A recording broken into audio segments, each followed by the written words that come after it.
我就任总统将近满1个月，今天我要宣布，总统府将成立3个委员会，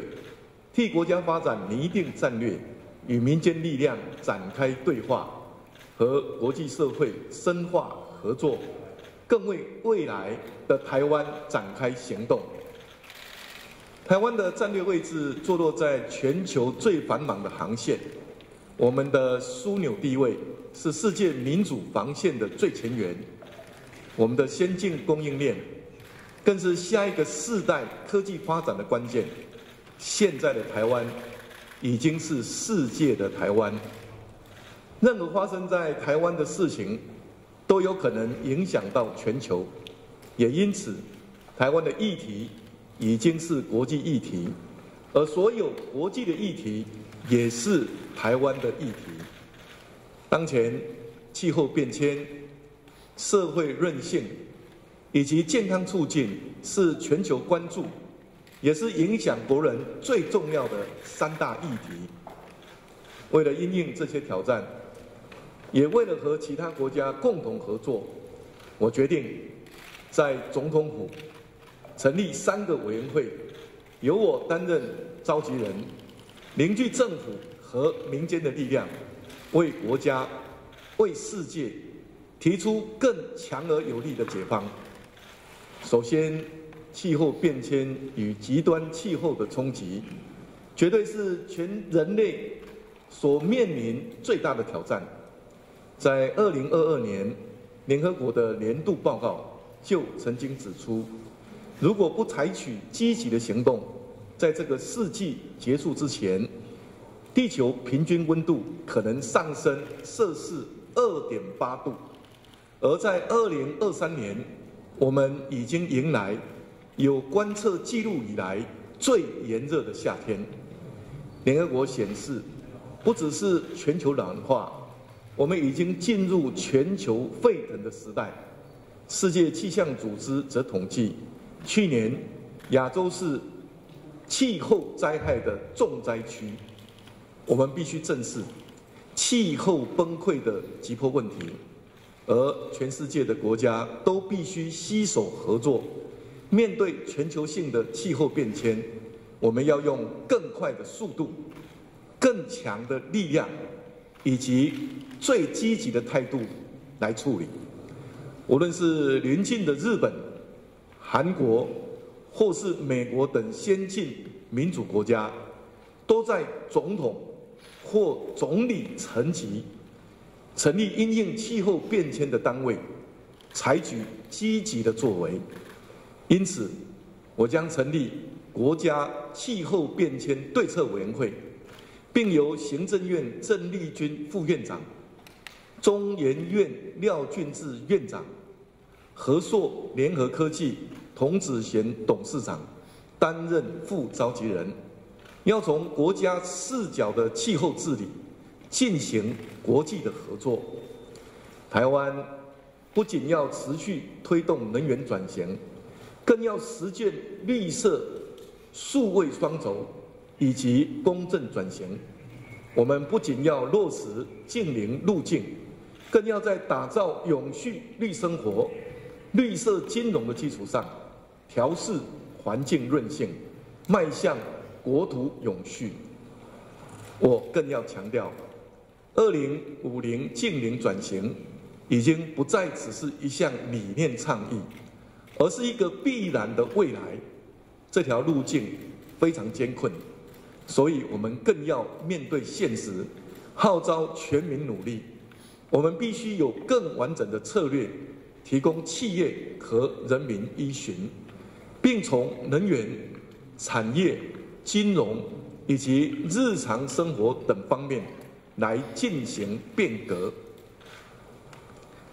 其次，面对地震、气候变迁所带来的严重灾害，台湾更必须加紧脚步，强化社会整体的韧性。同时，世界也都在关注台湾如何能够展现强大的自我保护韧性，来遏阻区域中破坏和平稳定的野心。只有整个社会都有强韧的自我防卫意志，有对自己坚定的信心，才能因应各种灾害和风险，让台湾持续壮大。就在前几天 ，G7 领袖发表公报，再一次强调台海的和平稳定对国际安全及繁荣不可或缺。这代表强化台湾社会整体的韧性，就是提升台湾的安全。而强化台湾的安全，就是强化全世界的安全与繁荣。因此，我将成立全社会防卫韧性委员会，并由萧美琴副总统、总统府潘孟安秘书长、国安会吴钊燮秘书长担任副召集人，居安思危，有备无患。我们要让台湾有更坚实的力量，人民有更坚定的信心，在国家面临紧急状态或天然灾害的时候，政府和社会能够维持正常的运作。我们要扩大民力的训练与运用，加强物资准备与维生配送的系统，强化能源及关键基础设施的安全。更要健全社福医疗网络和避难设施，也要确保资通、运输及金融网络的安全。我们有必要进行全方位的盘整，更要提出对策，解决问题，来强化我们的国防、民生、防灾、民主四大韧性，打造强而有力的民主社会。不只要守护国家安全，更要维护区域的和平稳定。最后，我将成立健康台湾推动委员会，因应全球后疫情时代的挑战。近年来，无论是对抗生素有抗药性的超级细菌、来源不明的跨国疾病，或是国人死因之首的癌症，都是威胁国人的重大挑战。我们打造健康台湾的愿景是，要让人民活得长寿又健康。未来健康推动委员会将由健康台湾推动联盟召集人陈志宏医师、国家生技医疗产业策进会翁启慧会长、行政院陈时中政务委员担任副召集人。我们要通过健康宪章，推动健康台湾生根计划。我们要提升环境，留才增才。我们要优化健保永续经营。我们要推动全人健康照护模式，加速智慧医疗的应用。我们更要成立100亿癌症新药基金，全力推动国家癌症防治计划。我从未忘记我身为一位医生的使命。我希望逐步打造减少不健康的余命，增加健康余命的台湾。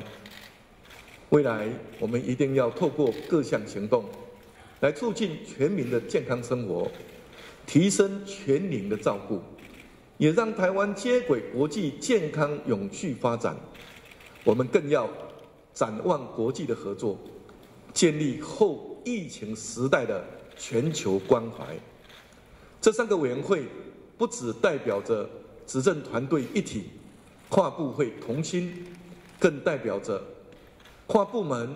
跨领域、公私协力的精神。这3个委员会将每季召开1次会议，我们会建立有效力的沟通平台，凝聚社会共识，并且积极落实于行动，借由产、官、学、研和民间的力量，我们可以更有效地因应全球议题，让台湾的策略成为世界的解方。国际社会现在是牵一发动全身，台湾每前进一步，世界就向前一步。台湾有能力、有技术、有经验，可以跟世界分享。根据去年《经济学人》资讯社以及今年亚洲公益事业研究中心的评比报告，台湾是亚洲最民主和最慈善的国家。我们的民主成就和良善力量获得国际社会一致的肯定。我相信，当我们积极落实2050净零转型，响应全球的安全互助，国人更健康，国家更强，都能够让台湾拥抱世界，也让世界拥抱台湾。我要告诉大家，这些全球性的问题与挑战，都需要耗费大量的心力，长时间投入资源才能见效。但是，我们今天不开始行动，明天进度就落后。所以现在就是行动的时候。今天政府扛起责任，带头做起，我们有决心，也有信心，带领国家迈向更好的未来，也让世界的台湾、更好的台湾继续造福全世界。谢谢大家。谢谢赖总统的致辞，也为大家擘画了未来。